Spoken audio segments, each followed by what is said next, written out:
Hello there, everyone, and welcome to this German GCSE and iGCSE video tutorial. This tutorial is going to look at how to learn grammar and vocabulary. So this is obviously a really important skill for all students of German GCSE and iGCSE. All of them will have to learn considerable amounts of vocab, and particularly for German grammar. German grammar is known for being not that straightforward. So hopefully we're going to make that process much easier here. And I'm going to use all my experience with learning and teaching languages to simplify that for you.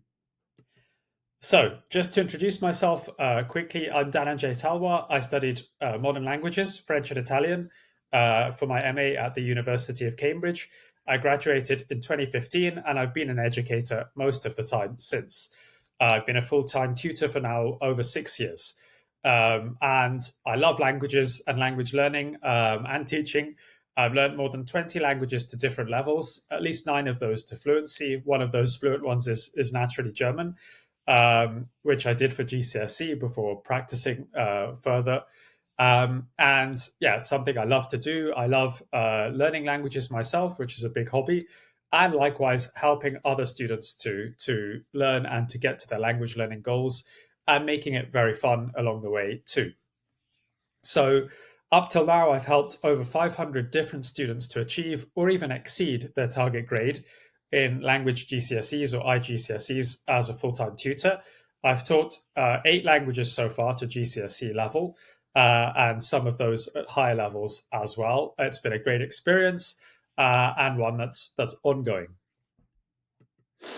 So these are the German GCSE and iGCSE exam boards, 4 for GCSE German, 2 for iGCSE German. There are differences from exam board to exam board, so you should really recognize your exam board here and try and follow your particular exam board when you're revising too. Although in the context of this particular video, these exam boards are less relevant because every student, no matter what exam board you're doing for a modern language, will have to learn considerable amounts of grammar and vocabulary. And so this tutorial should have useful tips for everyone, for all students. So carry on watching, but do make a note of your particular exam board. Okay, we're going to start by looking at grammar before moving on to vocabulary. So grammar is typically, out of the two, the one that, in my experience, students dislike learning the most. They often find learning grammar quite dry, not very fun. And they might struggle to motivate themselves. Obviously, that's not something that I struggle with because I love foreign languages, and it's a real passion of mine to learn as many as I can. So I would try and approach the learning grammar as almost a code-breaking exercise. Every language codes for the world around us and all of the objects, things that we see around us in very different ways. It can be interesting to explore how those codes differ. Certain languages put emphasis on certain things. Other languages might express the same concept in a completely different way. So perhaps if you see it as a code to break, that can make it a little more interesting. But in terms of learning grammar efficiently, there are certain methods that are likely to help. So I would definitely look out for patterns and shortcuts. There are many of these, including when you're learning German. One of them, for instance, could be the fact that many words ending in ION in English remain the same or very similar in German. So you don't necessarily have to learn a new word there. As long as you memorize that rule or that pattern, that will make the learning process much more effective and efficient. And look for other patterns and shortcuts as well. It's much better to learn these general tendencies or rules rather than learning words individually, one by one. Because if you just learn a rule that teaches you, say a pattern that covers thousands of words, that you're cutting your time in the language learning process hugely. There are many kind of rules. Words ending in CHEN in German will be neuter in gender, for example. yeah, words ending in UNG tend to be feminine. Those kinds of rules can really save time when you're learning nouns and trying to memorize the gender of each noun, which can definitely cause students problems. So look out for those. Learning grammar in context tends to be more effective, in my experience, compared to just rote learning. Learning grammar in context means effectively closer to what, say, Duolingo does, where they don't teach you the rules necessarily, but you sort of imbibe or absorb the rules through examples. So you might learn or encounter German, and through examples and through considerable input, you kind of learn what the grammar rules are.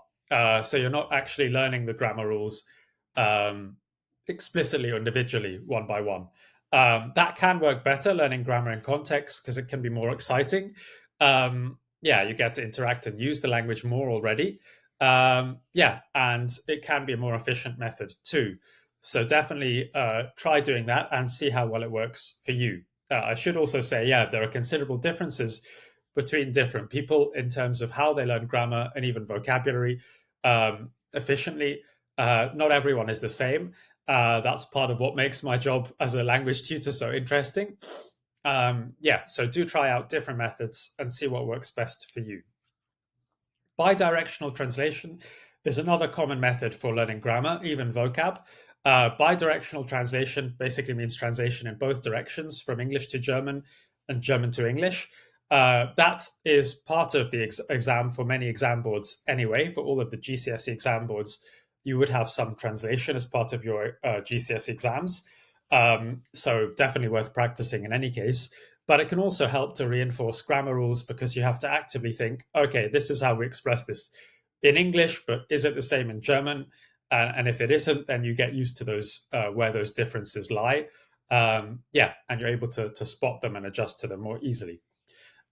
Using a grammar workbook, again, that's something that's quite commonly done. But it's something I'd really recommend if you're struggling with specific elements of grammar. That's what a grammar workbook can specifically help with, because a workbook will have usually exercises for precise parts of, say, German grammar. It could be, the adjective endings, or practicing the case system, for example, or many other things. So if you're struggling with any specific element of German grammar, then you should consider consulting a grammar workbook. They'll normally have a clear explanation for that part of grammar, and then exercises to test your knowledge and understanding. And generally, whenever you're learning grammar for any language, I'd master the basics first. So there are certain tenses: the present tense, of course, the simple past, the perfect tense, the simple past or imperfect as well, future tense with then, the conditional. Those are the most essential tenses. There are potentially others as well, like the pluperfect.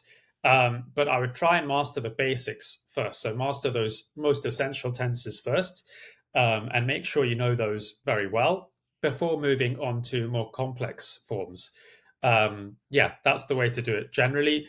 Make sure you have a solid base that you're not going to forget, and then you can move on to more complicated material, because you know that you've understood the fundamentals really well, and you're not going to forget them or mix them up as you move on to slightly more advanced material.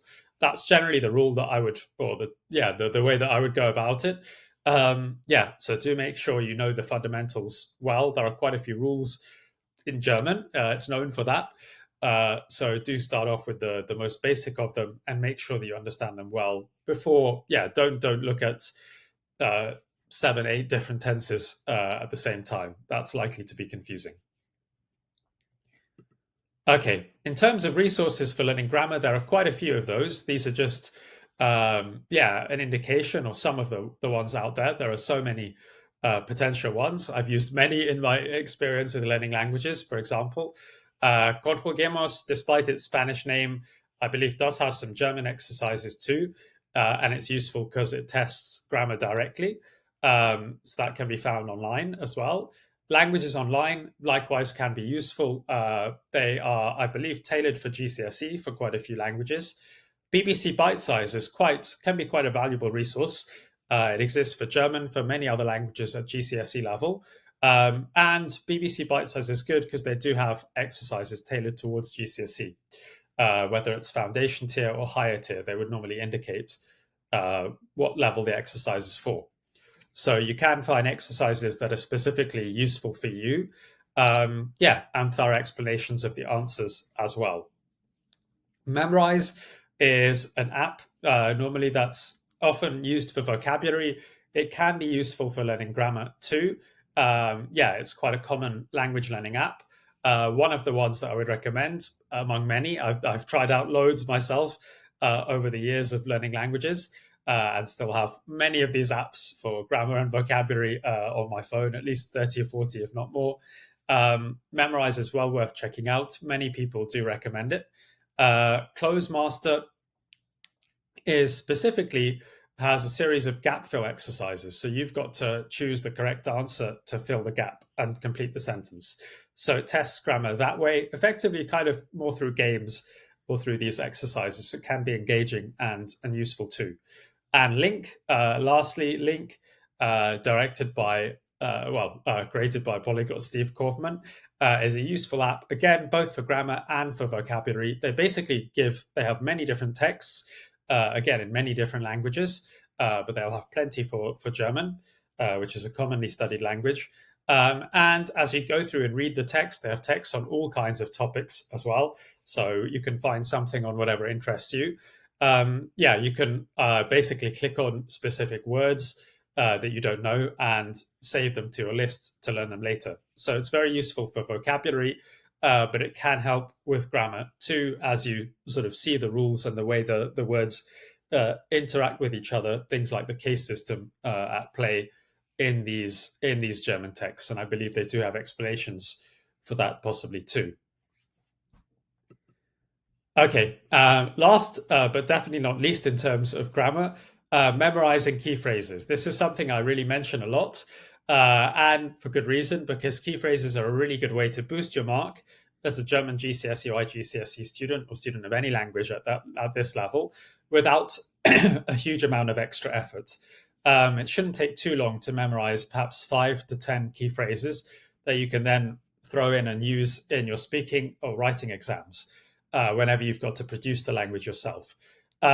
These kind of key phrases could include things like subjunctive phrases, if clauses, potentially, different ways to express your opinion in German. That's very useful because there are quite a few of those too.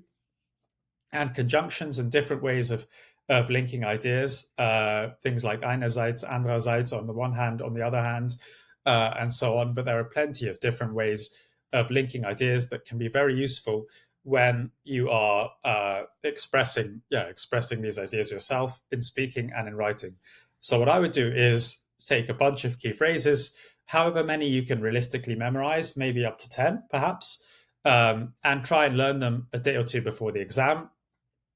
Make sure there's some variety in the key phrases. There are perhaps phrases with harder verb forms in German, things like separable or inseparable verbs, perhaps. Commit them to memory a day or two before the exam, and then practice trying to use them as you speak or as you write. And these tend to be phrases automatically directly associated with top grades, so they can directly boost your mark. So definitely something worth doing. Okay, now we move on to vocabulary. So similarly, there are quite a few ways to learn vocabulary effectively. Again, as with grammar, you might well have to try out a few of these and see what works the best for you, because it's not one size fits all. Again, I would recommend learning vocabulary in context. I would say that that's better than rote learning. Rote learning is essentially when you're presented with a series of words and you've just got to learn them off by heart. And that is something that schools will get their students to do quite often or very often. Typically in schools, you'll be given vocab lists to learn. And if you do have to use vocab lists, or if you do like that method, then by all means give it a go. But I would recommend using vocab lists that are grouped together by a particular theme. So I would group words by a theme. it's going to be a lot harder to memorize a bunch of kind of random or unconnected words. If there's a link, for example, all of the words you're learning are to do with sports, or all of the words you're learning are to do with family, or all the words you're learning are to do with food and drink, for example, then you're more likely to be able to memorize them. There's more of a logical link between them. They don't seem so haphazard or random. Yeah, but vocab lists, even though they're pretty widespread and extensively used in schools, are not necessarily the best method. Yeah, it's often easier to learn vocabulary in context. So by actually interacting with and encountering the language, whether it's spoken German or written German in fairly easy or GCSE level texts, for example. If there's a context or words around it, then you tend to be more likely to retain the word in the longer term. So don't give up on vocab lists, particularly if that has been working well for you. But do consider trying to learn words directly in context as well. Yeah, through authentic, well, through German material. There are very many techniques for trying to remember words. A few of those that I've written down here are word associations. That can work really well.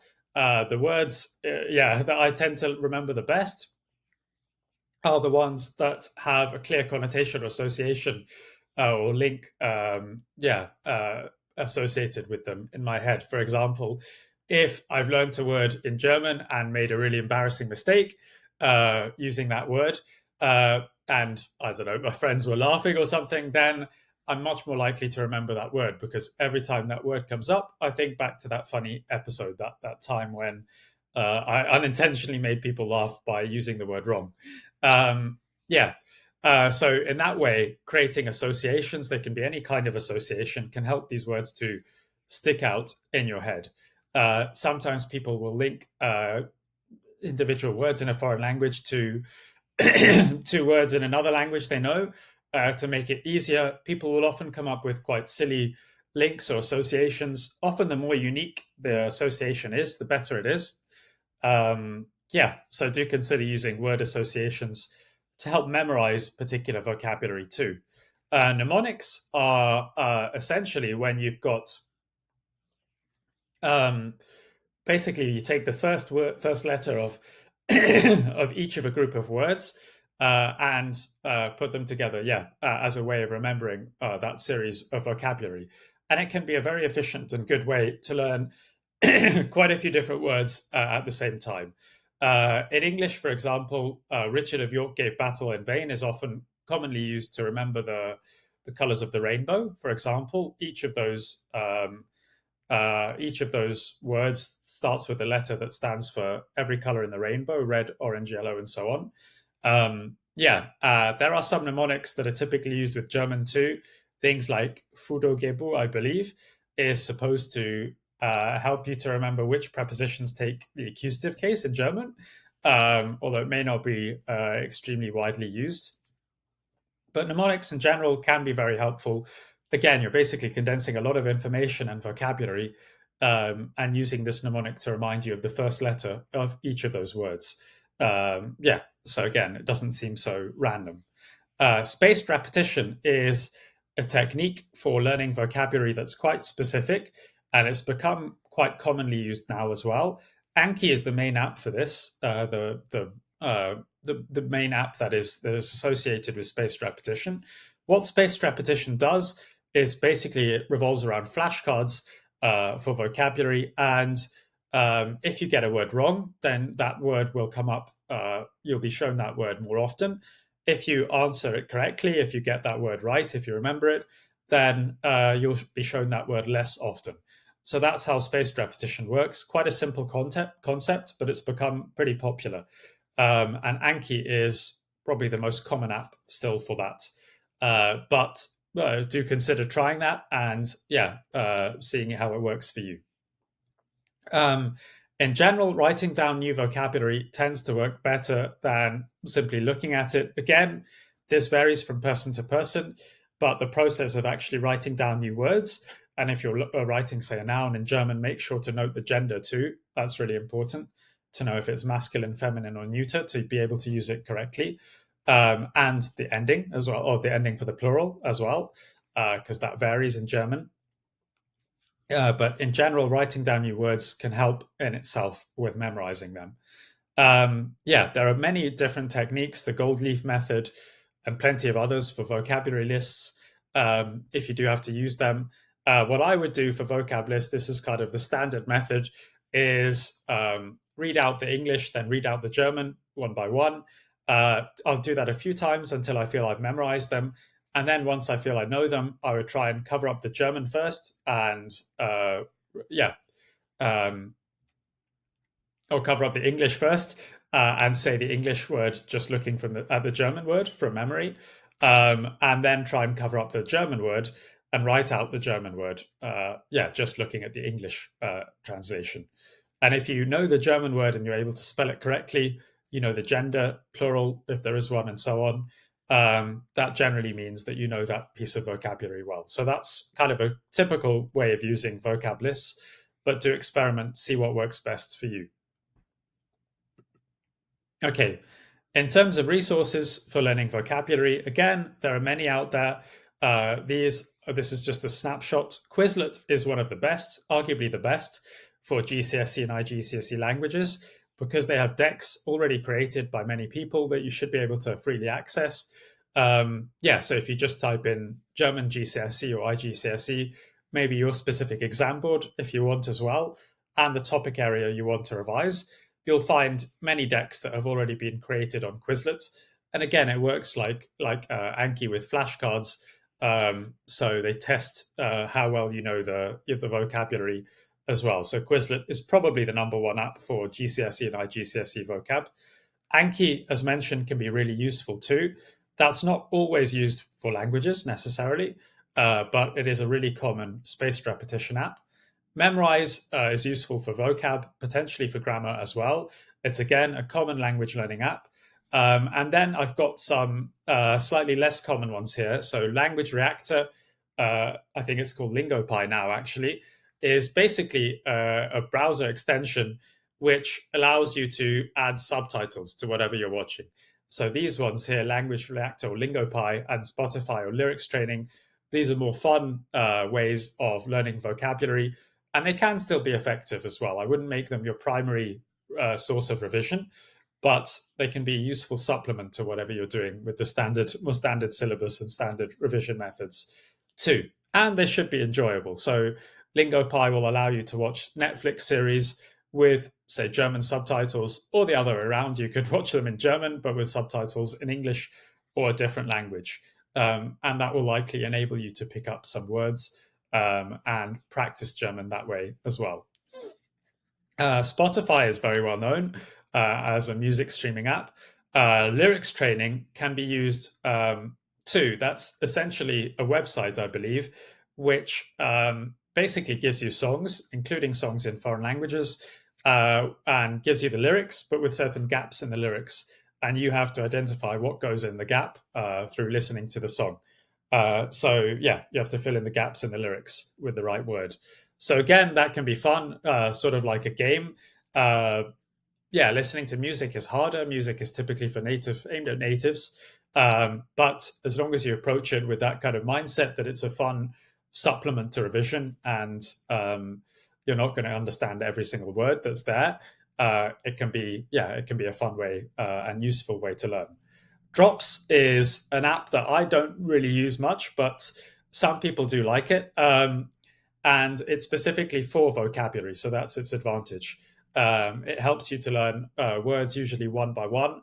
Yeah, and Link, as mentioned, developed by Steve Kaufman, is a common language learning app that presents vocab to you through text, and you can save vocab that you particularly want to learn on the app as well.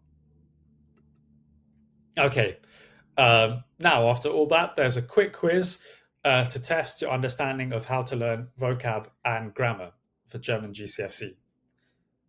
So, the first of four questions is what is spaced repetition? So, just reflect on that briefly. Okay, let me show you the answer. Spaced repetition is a technique used by many apps actually that teach vocabulary in particular. It involves showing you words that you haven't remembered more often, so you retain them, of course, and showing you words that you're more confident with or you tend to get correct less often because they obviously require less revision. So it's a technique that you can definitely try as well. Number two, true or false, writing words down can help to memorize them. Just a few seconds to think of this one. Okay, show the answer. This one's true. Yeah, writing down individual words can help to commit them to memory, and it can be a useful technique, but there are many out there for vocab and grammar. Yeah, most people do find it beneficial to write words down, and the process of writing them can help commit them to memory directly too. But of course, as with most of this, it does vary from person to person. Number three is true or false again. All students should use the same techniques when learning vocabulary and grammar.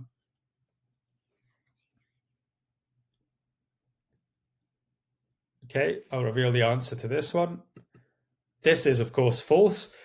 Different techniques do work best for different students. It's quite amazing how many different techniques there are out there for memorizing vocabulary and grammar, and just how wide the range is of techniques that people can use and that people tend to use effectively. So different things work best for different people. The most beneficial is usually to try different ones and then decide what works most effectively for you.